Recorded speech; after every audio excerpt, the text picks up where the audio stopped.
TOEFL մարաթոնի մասնակիցները շատ հաճախ տալիս են հետևյալ հարցը. Սփիքինգի երկրորդ առաջադրանքի ժամանակ ինչպես պատասխանել։ Ասել 1 պատճառ, 1 օրինակ, 2 պատճառ, 1 օրինակ։ Եկեք հասկանանք, թե ինչ է պահանջում ETS-ը, ինչպես է նկարագրում բարձր միավորի պատասխանը։ A typical response exhibits the following.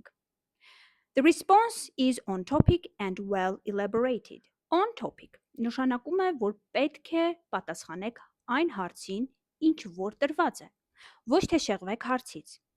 Well elaborated ըստ Longman-ի բառարանի, elaborate նշանակում է to give more details and new information about something։ Speaking-ի ժամանակ մեզ տրվում է ընդամենը 45 վայրկյան խոսելու համար։ Կարող եք ընտրել 1 պատճառ մանրամասն ներկայացնեք, կարող եք նաև 2 պատճառ